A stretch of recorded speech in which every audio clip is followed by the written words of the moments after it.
Hi everybody and welcome back to LL Sports TV. We hope you're all doing well. This is a preview of the massive game taking place on Sunday, Super Sunday. Arsenal taking on Man City at the Emirates. It's going to be a fantastic game.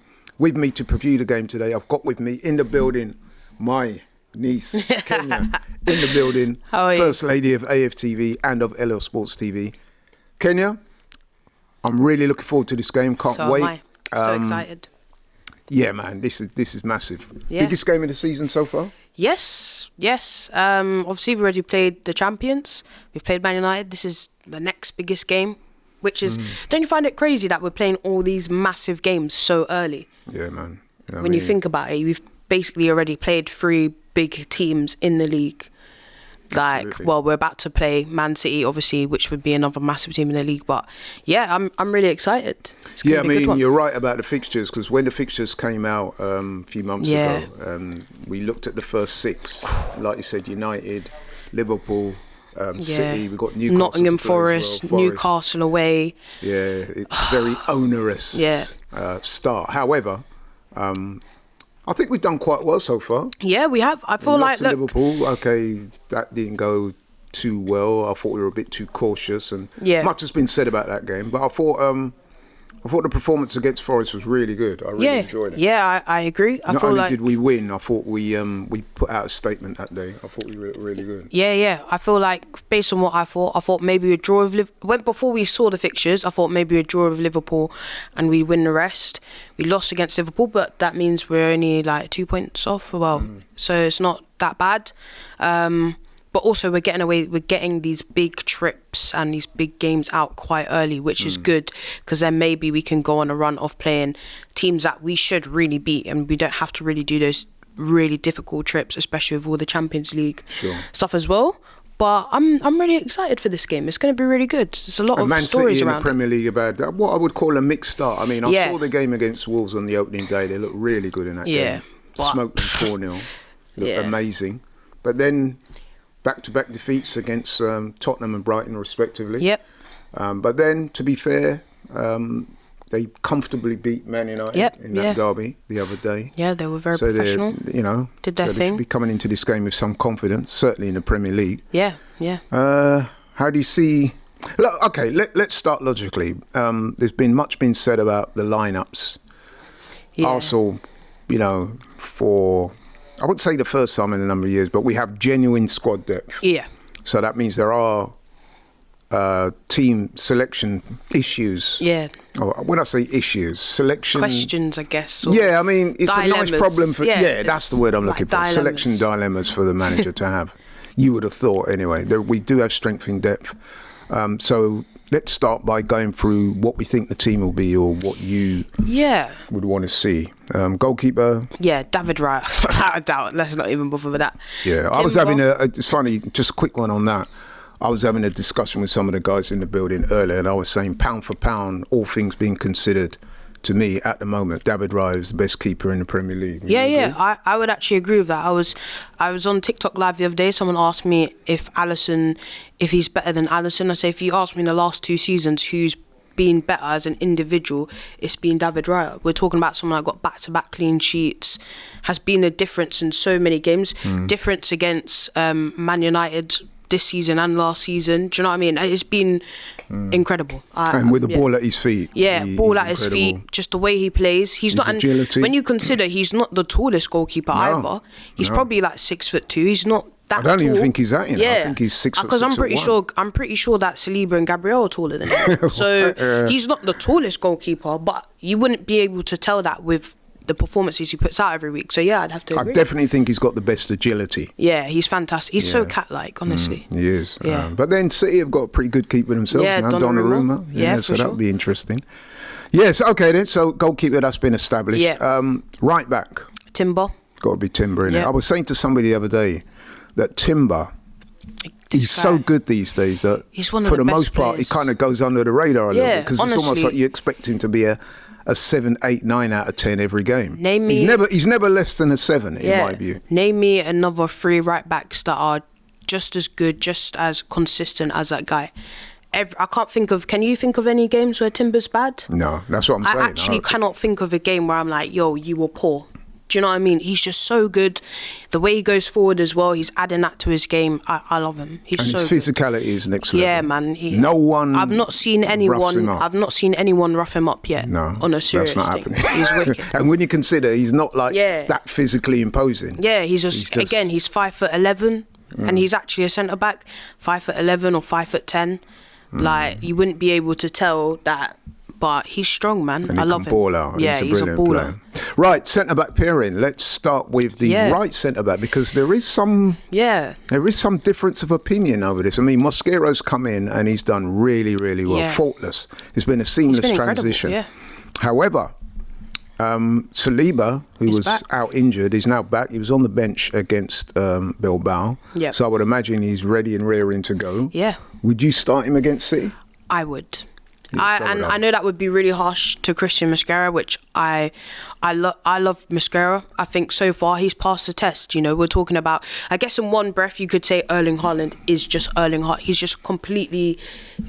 just like I don't even know how to explain him as a player. He's just a completely different, he's like an anomaly from everybody else. He's just so incredible. Like, it's the ultimate test almost. Mm-hmm. But I think Mosquera's already had the ultimate test against Mo Salah, who he locked up. Ultimate test against Ekitike, nowhere to be seen. Do you know what I mean? Ultimate test against Chris Wood, who also scored 20 goals last season. Incredible. Bilbao, look how Inaki Williams couldn't even do you know what I mean? And these are top good players.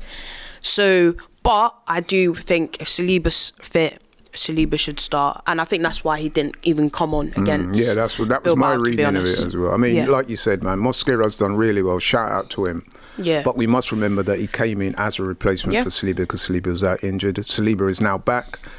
In my considered opinion, Saliba is elite. Yeah, that's why the likes of Real Madrid are chasing him. And that partnership he's established with Gabriel cannot be underestimated. We're facing a real serious threat this week in a likes of Haaland. Yeah, and we got to have a best player back in that position. So. Exactly, for sure. Yeah, and obviously Gabriel next to him. Yeah, without a doubt. That's one of the no-brainers. Yeah, without a doubt. Team in it. Yeah, left back.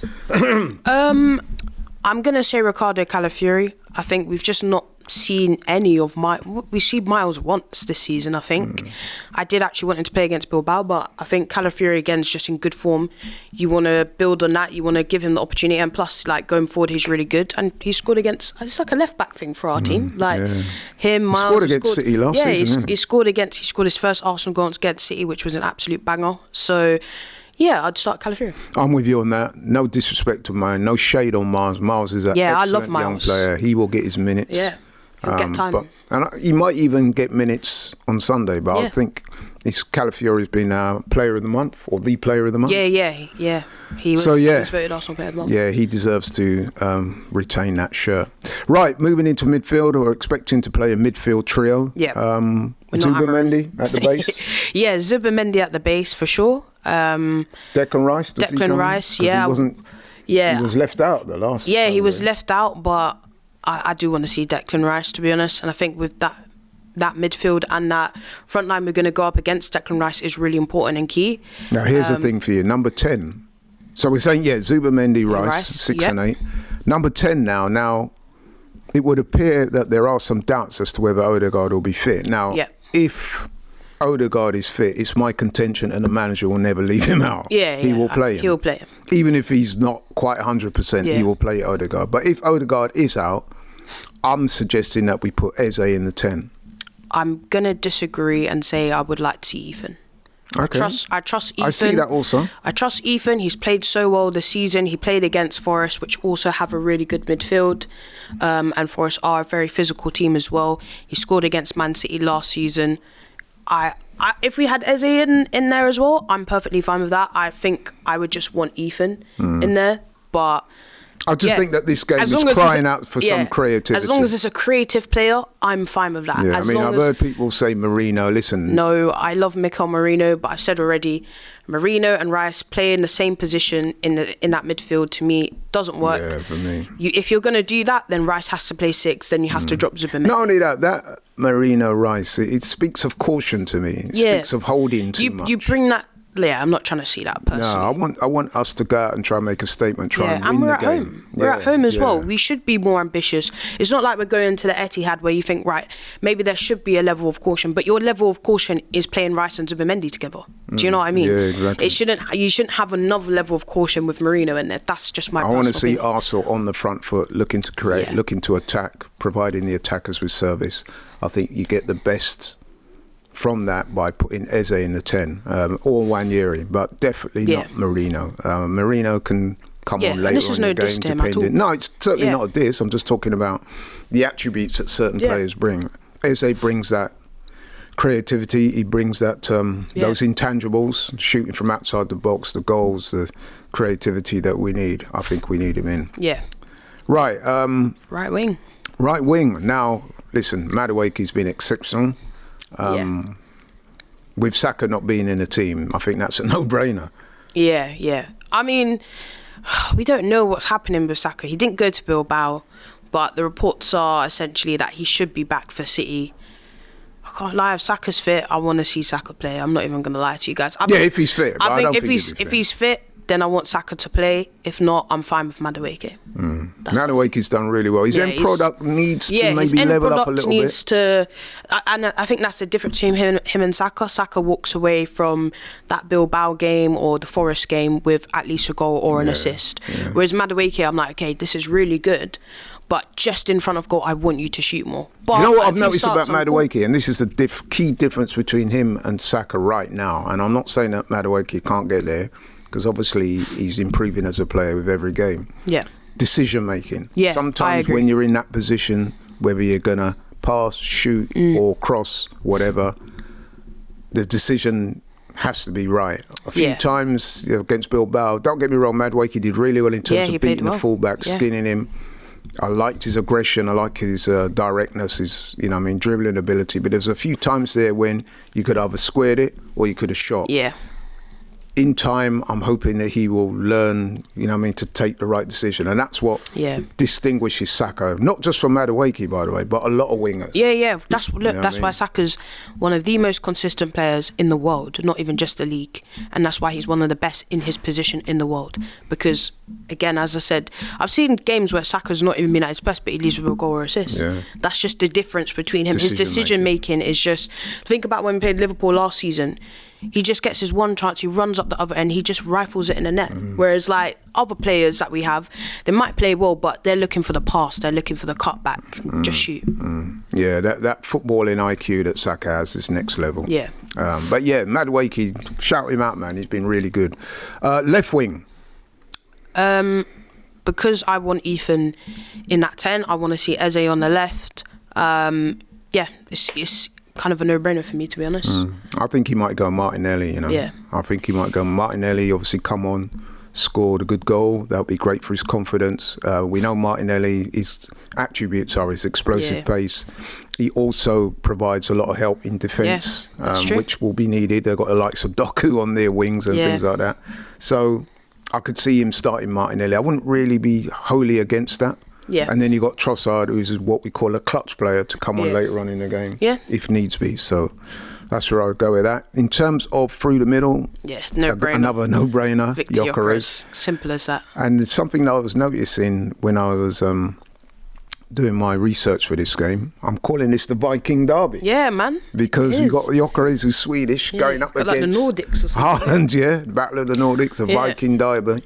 Man, that's an intriguing battle because Haaland, two of excellent the player, hottest strikers around. He's on form. Gyökeres has got a few goals, looking good. Yeah. This could be a battle of who comes out on top with a number 9. Yeah, exactly. And what I would say is, although Man City lost to us last season, Haaland still scored. He did. He's someone that loves to score against us. Even when we went to Etihad, he scored the opening goal. There's a little bit of history. Yeah, him and Gabriel got this really good, healthy rivalry where there's a level of respect, but they know that it's going to be a battle when they come up against each other, and that's why that's why I'm excited to see it. Chris Eubank Jr. Yeah, man. Yeah, exactly. Thing, and I'm really excited to see that battle again because you can see how serious it is to both players. It's kind of like watching football, maybe about 10 years Well, this ago. is why we love these big games, because Yeah, it it's throws just up nice. all these battles, you know what I mean? Like Haaland versus Gabriel and Saliba. Exactly. Gyökeres will be going up against their back line. Yeah, you know what I man. mean? You've got Doku on the wing, you've got Reinders, you know what I mean? Exactly. There's serious talent on that pitch. Yeah, man. I think Savinho was subbed on, so he's fit as well. Like, do you know what I mean? They're starting to. I know City have had a lot of injuries, but they're starting to get some players back, which for them is really good. But obviously for us, we need to be just careful of what we could face. As you mentioned, Doku, who I thought he was Man City's best player against Man United. I know Erling Haaland scored 2 goals, but that dribbling that he did for the first goal, incredible. I really like Doku, you know. I remember I've had arguments with your dad about Doku, because I know your dad is not overly keen on Doku. No, my thing with Doku is that... Not you, your dad. He's not overly keen but on I Doku. kind of agree with my dad. I feel like he's fantastic to watch. He's super exciting, but his end product is poor. And I'm like... Did you say poor, though? Yeah, I would. It could be better, like we were saying about Madueke. Because, like, he's... I think last season, I don't know how many goals he scored, but, like, he's not even hit, I think, more than 8 goals since joining City. And I just think, you're so technically brilliant. You take on all your players really well. Imagine if you added more goals and assists to your game. Like, I think that's why, as well, we saw last season, Pep kind of rotates around these wingers, because him and Savinho are kind of similar in the sense that, great, you beat your man, but are you going to score? Are you going to assist? That's my thing with Doku. With Haaland's goal the other day, man. Yeah. It was fantastic work. No, it was Foden's goal. Yeah, sorry, it was Foden's goal. Yeah, the diving header. Yeah, he took on about 3 man. Yeah, crossed it cut back into the box. It was incredible. Yeah, he's a danger. Yeah, Clear he and is a present danger. Doku. But I expect Timber to just. That will be another battle. Yeah, see what I'm saying? Exactly. I'm excited, man. It's gonna be good. So yeah, and of course, in years gone by, you know, what I mean, City used to get one up on us quite regularly. Of course. So that's been changing in recent years. Yeah. We've more than held our own. Yeah. And that kind of leads us nicely into the prediction part of this video. Kenyah, what's the score and why? I'm going to say 3-1. 3-1, right? I hate to say that we are going to concede. I just think Erling Haaland is just too incredible of a player. He always scores against us as well. I think as well, so if Saliba comes back in, Saliba's like just fresh off the bench, so I would kind of expect maybe a few lapses in concentration. But I do think we're going to win. That's if we go off the lineup that I hope to see. Yeah, that's true. Yeah, do you know what I mean? If I see some dodgy lineup, then my prediction will change. But as of right now, if we're going like an attacking lineup, if I see Ethan or Odegaard or Eze in that 10, I'm saying we're going to win the game. Yeah, I'm with you on that. As long as we get the right team out, I've got every confidence that they can do the business. And I would also say as well that our bench at the moment is stronger than City's. It's looking fantastic. I mean, if you consider, if we start Madueke and Saka's back, like that's an incredible asset to have the bench. Maybe you could potentially have Martinelli, Trossard, Saka, Max Dowman on the bench. Maybe even Ethan on the bench. Miles Lewis-Skelly. So many really good attacking options to bring off the bench. Marino will be on the bench. Like there's actually a good amount there to win the game. So yeah, fingers crossed, man. I'm going very optimistic for a win. What about you? Yeah, I am as well. Like I said, as long as the manager plays what I feel is the right team, he gets some creativity in midfield and not be too cautious. The mindset has to be right. But I think if those things play out the way I think they will, I think we can get a win. I'm going 2-0 Arsenal. I think I like that. You know, I mean, City have been good this season, but they've been in games when they've been not so good. I don't want to like diss them and take anything away from them, but I do think that Man United game, I don't know, if you really watch it, a team with a better, stronger midfield would have got at City more. Like, I think I looked at Kusanov, he looked so like, every time he's up against Mbeumo, someone of quality, he looked out of place, do you know what I mean? And I'm just like, yo man, if our midfield turns up and plays really well, I have faith that we can win the game. Do you know what I mean? And I look at how our winging options are playing right now. We're talking about Trossard and Martinelli, who just came on, both got a goal and assist. Eze, who started really well. Madueke, who's been on fire. If we have Saka back, that's another bonus. Do you know what I mean? Like, I'm looking at that like this team can really unsettle. Victor Gyökeres, who's had joy against Man City before. That's true. Like, I'm looking at this team like, yo man, there's players in here who know how to beat this team. And yeah, let's just hope we do it, man. Honestly. Yeah, I agree. Listen, massive. man, we've got the talent. both in the starting 11 and on the bench. It's up to the manager to utilise those options to the best of his ability. I think, given that we're at home, it's going to be raucous in there on Sunday. Yeah. And I just think that we have the edge, and I would expect us to go on and get the job done. Yeah. I'm going 2-0.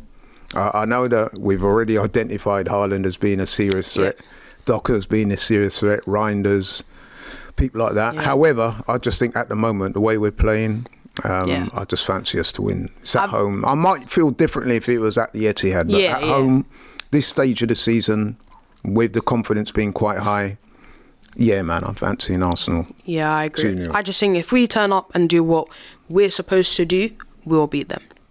Let's hope we're right. But Kenyah, thank you so much for coming on L Sports TV today. You've just seen the preview of the game I'm calling the Viking Derby. Vikings. Gyökeres versus Haaland, and I think Gyökeres is going to come out on top. I said 2-0. I'm going for Gyökeres to get one, and Eze, a free kick right in the top corner. Yes, let's Arsenal 2, Man City 0. Yeah, that sounds good, man. Sounds good.